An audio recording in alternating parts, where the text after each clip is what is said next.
todos, boa noite a todos que nos ouvem. Obrigado por essa oportunidade de entrar na sua casa e conversarmos sobre as coisas de Deus, falarmos sobre o que Deus tem proposto, né, no nosso coração. E a minha ideia, quando eu olhei a proposta na mente, campo de batalha, era trazer algo para as nossas vidas que pudesse nos dar uma noção daquilo que Deus faz através da nossa mente, da nossa memória. E eu criei um subtítulo, né? O subtítulo é Mentes Heróicas em Batalha, Armazenam Memórias. E nesse tema eu quero discutir com vocês a ideia de que a nossa mente, programada em Deus, pode fortalecer a nossa fé, a nossa caminhada e a nossa vida em Deus.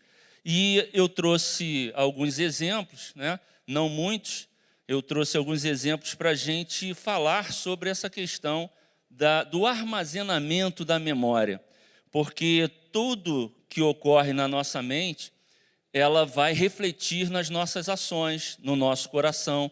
A gente recebe na mente o conhecimento, a gente recebe na mente tudo aquilo que vem de Deus para as nossas vidas e aplicamos ao nosso coração.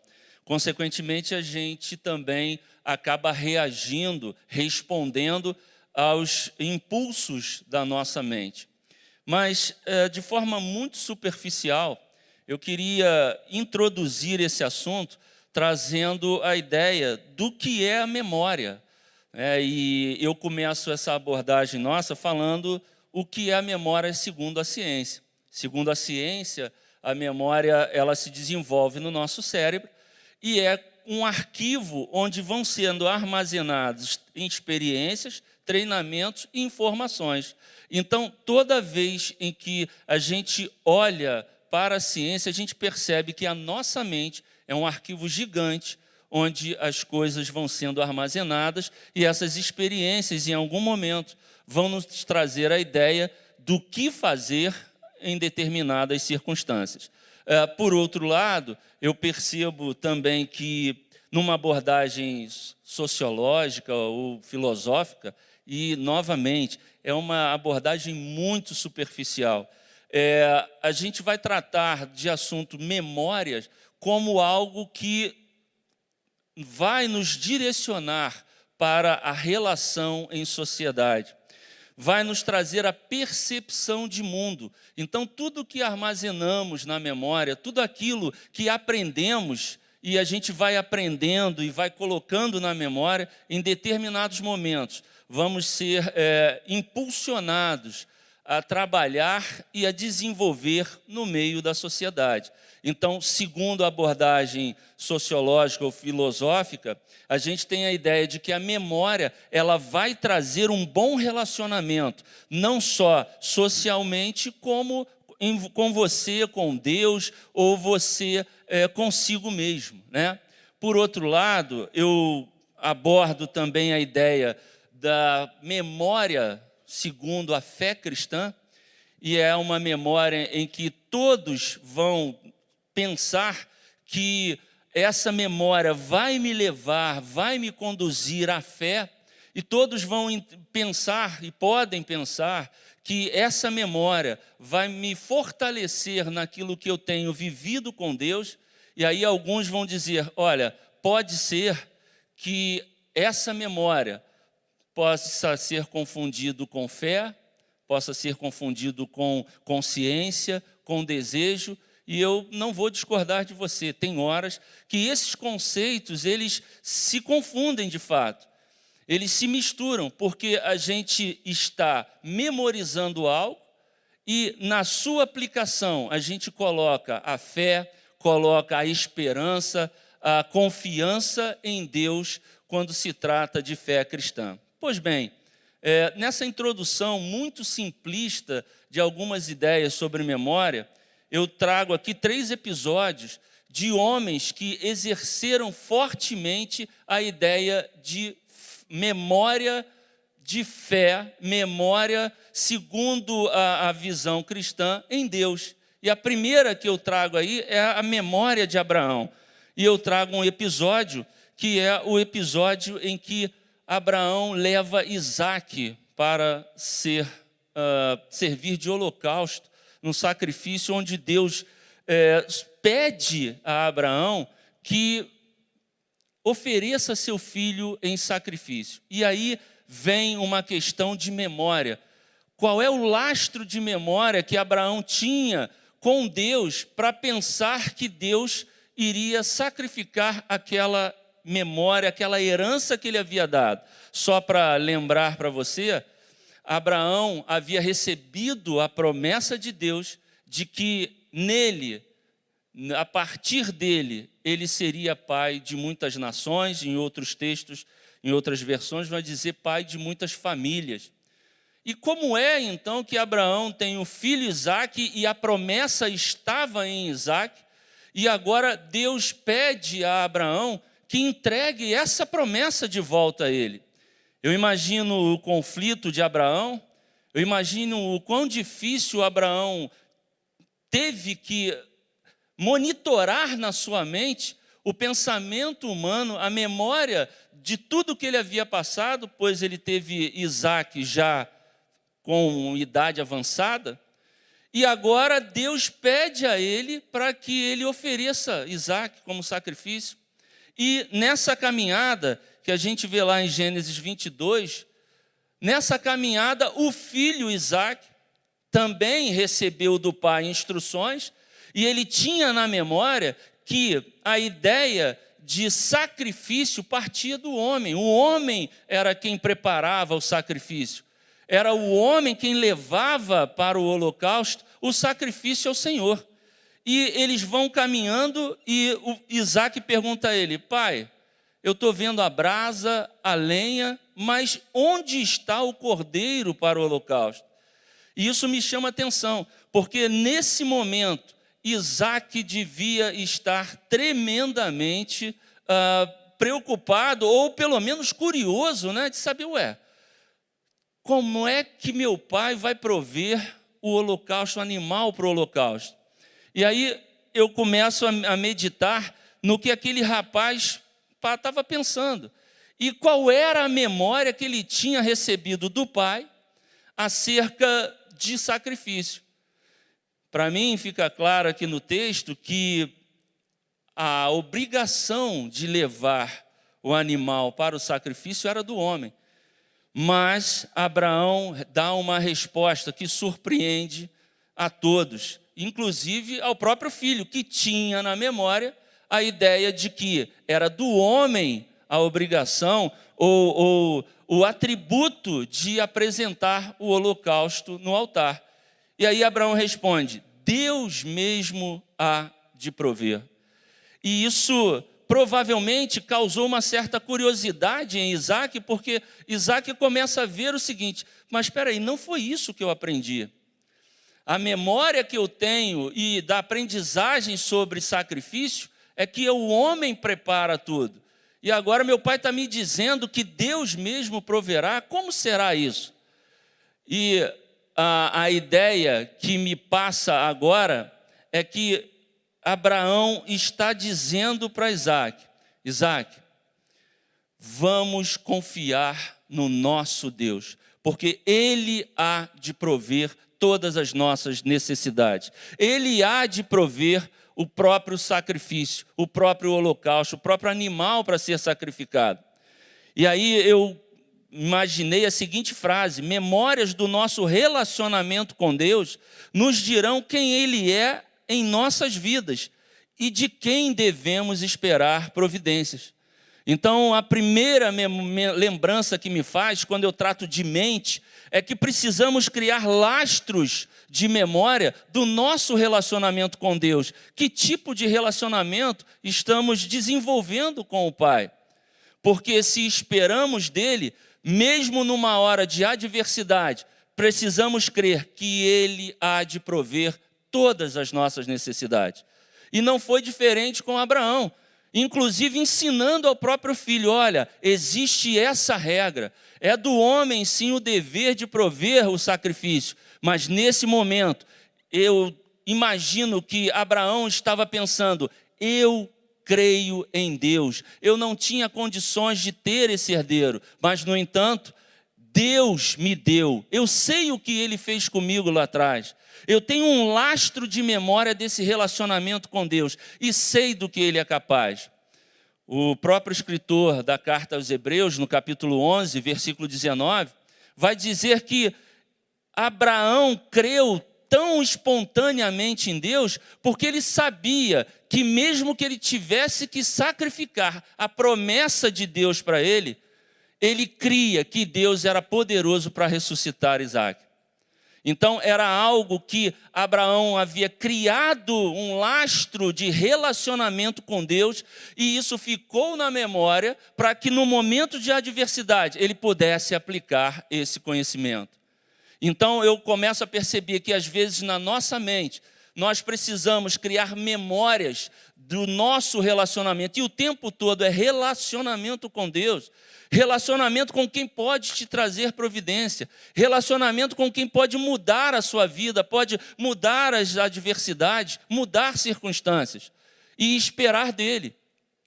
Porque muito embora a gente adquira muito conhecimento no decorrer da vida, e não é diferente, não pode ser diferente, porque a nossa vida, ela está em Deus, mas a gente tem a nossa parte de buscar instrução, buscar conhecimento, crescimento, e você na sua própria profissão precisa colocar em prática aquilo que você aprendeu, e você busca da memória, e a repetição vai te fazendo ficar cada vez melhor.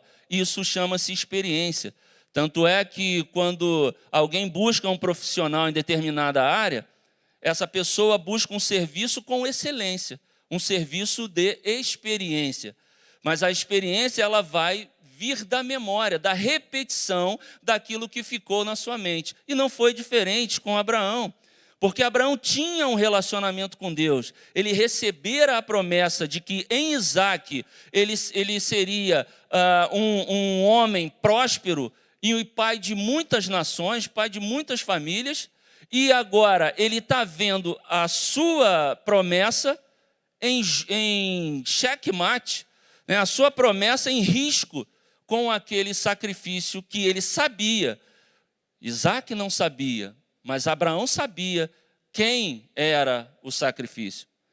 Então, naquele momento, eu imagino a guerra dentro de si, que a sua humanidade como pai apontava para algo de falar: não é possível que você vá fazer uma coisa dessa. E a promessa de Deus para você, esqueceu da promessa que Ele tem para você? Você vai sacrificar a sua promessa? Então Deus não te prometeu, não é possível. Imagina uma guerra na mente de Abraão para tentar cumprir o chamado de Deus, a promessa de Deus, o pedido de Deus naquele momento. Mas Abraão, em momento nenhum, ele dá sinais de que ele iria desistir ou usar do conhecimento humano de pai para deixar de cumprir o que Deus queria. E, novamente, ele confiava, ele tinha um lastro de memória com Deus para saber o que Deus era capaz de fazer. A segunda memória que eu quero destacar com você é a memória de Davi. E num dos episódios, o episódio que eu escolhi está lá em 2 Samuel, capítulo 5, está aí na sua tela, versículos 18 e 19. Davi, um rei experimentado em guerras, um rei guerreiro, um rei que era conhecido na sua época por sua esperteza, por sua inteligência, por sua capacidade e fidelidade a Deus. Era um homem de muito conhecimento, um homem de muitas batalhas e sabia como lutar uma batalha. Ele tinha em sua memória, na sua lembrança, como se derrotava o inimigo, as estratégias. Tudo isso Davi tinha na sua vida. Mas, como hábito, Davi também conhecia o Senhor. ele tinha intimidade, ele tinha um lastro de memória de quem era Deus na vida dele.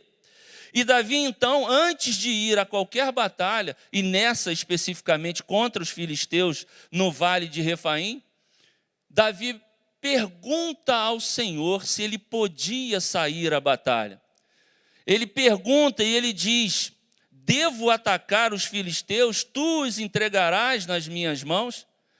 E essa passagem me faz ver a preocupação de Davi quanto a buscar em Deus a aprovação para o seu ato, buscar em Deus algo que o garantiria ter vitória, e vitória em Deus. Porque para Davi o importante era vencer, mas vencer com a aprovação de Deus. E isso me faz entender o quanto Davi era experimentado em buscar ao Senhor. Mais à frente, e aí historiadores vão dizer que desse período, do versículo 18 para o versículo 24, vai se passar aí o período de 1 ano aproximadamente, os mesmos inimigos estão no mesmo vale, enfrentando o mesmo rei. E aí me vem à memória a seguinte ideia: Davi era rei com a aprovação do Senhor. Ele foi rei porque o Senhor o colocou lá, e ele sabia disso. Davi tinha um exército poderoso, e esse exército poderoso era um exército que foi dado por Deus. Davi venceu inúmeras batalhas, e essas inúmeras batalhas foram batalhas que Deus o abençoou e o fez vencer. E Davi era rei. Se ele olha para si, ele fala: o mesmo inimigo, no mesmo lugar, rodeando a minha cidade e procurando me derrotar, eu vou descer lá, eu já tinha orado a Deus, Deus vai me dar a vitória. Mas não é isso que o texto mostra para a gente. No versículo 23, diz assim: Davi consultou o Senhor de novo. Então, eu percebo nesse texto que era hábito de Davi. Ele trazia a memória antes de qualquer batalha. E olha que Davi estava sendo afrontado pelo inimigo de novo, porque o inimigo estava perto de sua cidade, estava rodeando a cidade de Davi. E Davi, então, poderia agora, dentro da sua honra, da sua capacidade, e tudo que ele tinha foi dado por Deus, e Davi poderia descer e atacar o inimigo. Eu já venci uma vez, vou vencer outra. Não, ele se lembra, ele traz à mente dele, à memória dele, a necessidade de buscar ao Senhor novamente.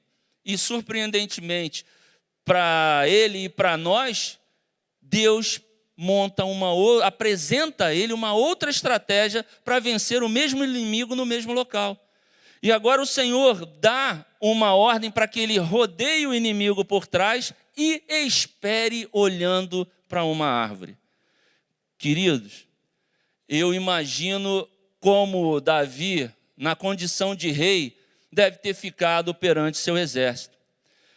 Davi monta o seu exército, cerca o inimigo e fica olhando para a copa das amoreiras, segundo o texto, para aguardar que elas se mexam para só então. E aí o texto diz: assim que você ouvir, prestar atenção, o inimigo está parado, o exército está aguardando uma ordem e Davi olhando para a árvore. Que Deus é esse? Podia alguém pensar. Como é que Deus faz isso com Davi? Era simples, era só dar a mesma ordem e Davi descia, já havia vencido um tempo atrás, venceria de novo. Mas Davi traz à mente a ideia de que só em Deus ele teria a vitória sobre o inimigo. Então Davi era alguém experimentado em relação à ideia de receber algo de Deus, esperar a providência de Deus para só então sair e ir à batalha. E o que aconteceu foi que depois que as árvores, a copa das árvores começaram a mexer, Davi saiu e novamente venceu o inimigo. Memória heróica de quem está em batalha. Então, no momento de adversidade, aonde está a sua mente?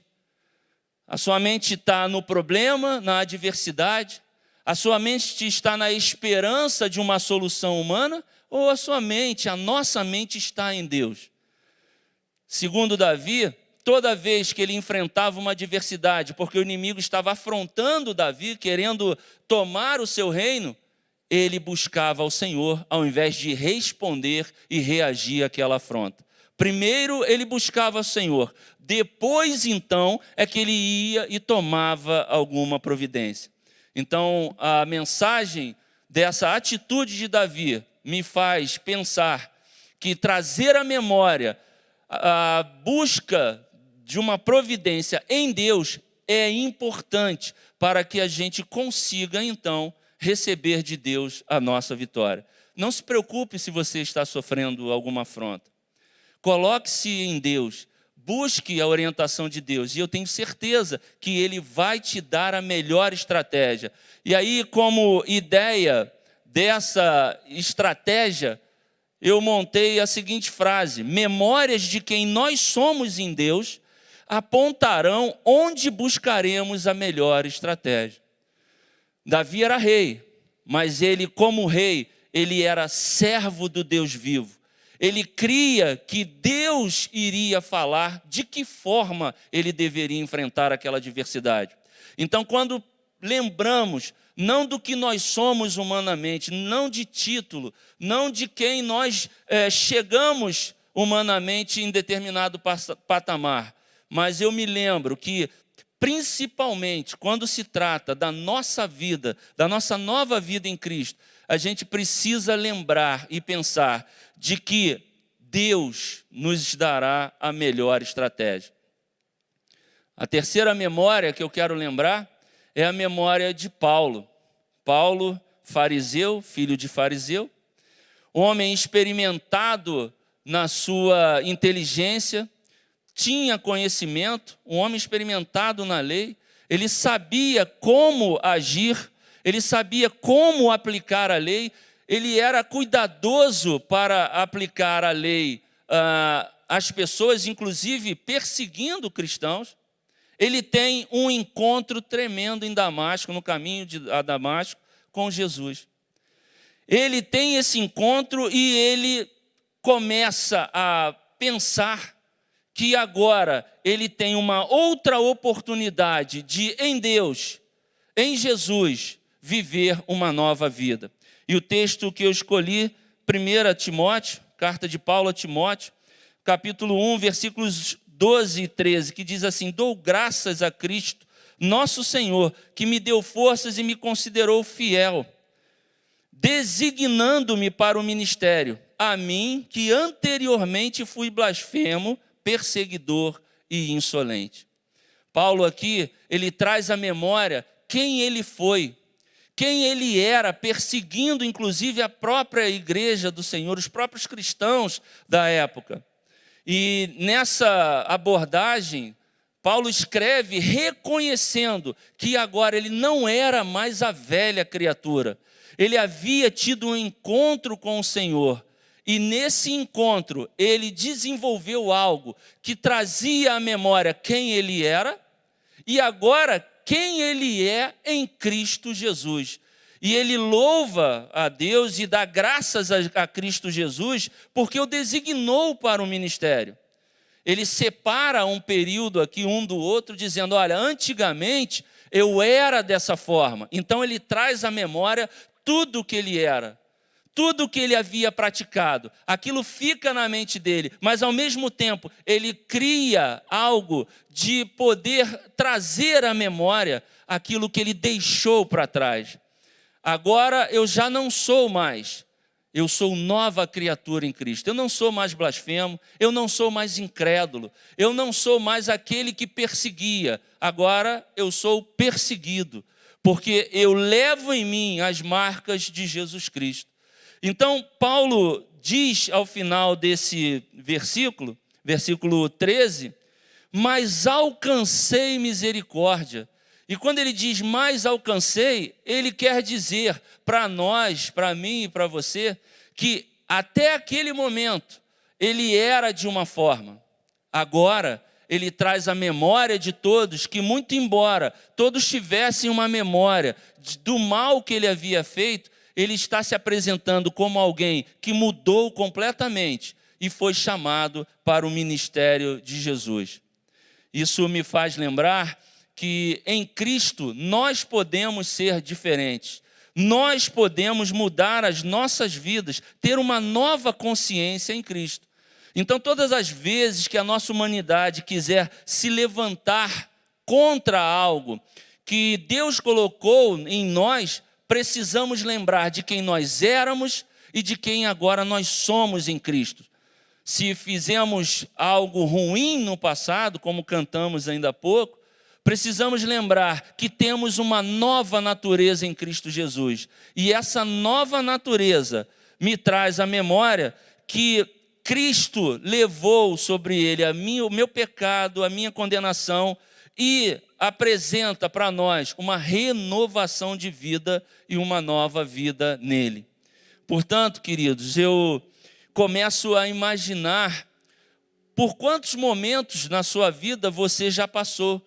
Quantas coisas vêm à sua memória, à minha memória, e esses dias no nosso devocional, no nosso amanhã com Deus, que agora mudou, novo dia, nova vida, a gente tem tratado de assuntos que me fazem lembrar de algo que eu vivi e de algo que eu vivo agora, de algo completamente diferente daquilo que a gente tem experimentado nos dias de hoje.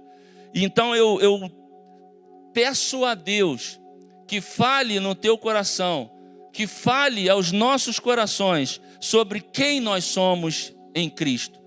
Como última frase, eu escrevi: memórias da nossa natureza em Cristo nos levarão à renovação de mente para uma nova vida. Essa renovação de mente, ela vem se desenvolvendo, ela vem crescendo à medida em que você reforça o teu relacionamento com Deus, reforça a prática de se relacionar com Deus e com o próximo. E por conta disso, as coisas vão se desenvolvendo em você, e você vai criando um lastro de memória, de um relacionamento mais íntimo com Deus. Daí eu termino a nossa fala perguntando a você e para mim: qual é o lastro de relacionamento com Deus que nós criamos? Existe algo que ainda impede você de criar memórias em Deus para resolver qualquer situação? Pode ser que tenham pessoas que estejam passando por adversidades, passando por problemas e que estejam nos ouvindo agora. Mas eu tenho a dizer a você que se você estreitar esse relacionamento com Deus, certamente a sua vida vai crescer na graça, vai crescer no conhecimento de um Deus que te ama e quer mudar a sua vida. Não existe adversidade que possa vencer o nosso Deus. Não existe problema que possa perdurar e que Ele não possa resolver. O que precisamos é criar lastros de memória de um relacionamento com Deus, a ponto de, no momento da adversidade, no momento em que tudo parece ruim, nós nos lembrarmos de quem Ele é em nós. Por fim, Jesus Cristo morreu por nós. Jesus Cristo deu a vida por nós, e Ele deu a vida para que nós tivéssemos livre acesso ao Pai. É hora de construir uma memória que te leve a Deus diretamente, e que essa memória mude a sua vida para sempre, porque é isso que o Senhor te propõe, a vida eterna nele. Eu termino essa mensagem pedindo ao Espírito Santo de Deus que ministre ao teu coração a cura, ministra ao teu coração a libertação, ministra ao teu coração uma mudança de plano, uma mudança de mentalidade, e traga para você memórias de quem Ele quer ser na sua vida. Então que Deus te abençoe nessa noite e que você receba aí essa palavra. Nós vamos cantar um louvor agora, e ao final eu queria orar com você para a gente encerrar o nosso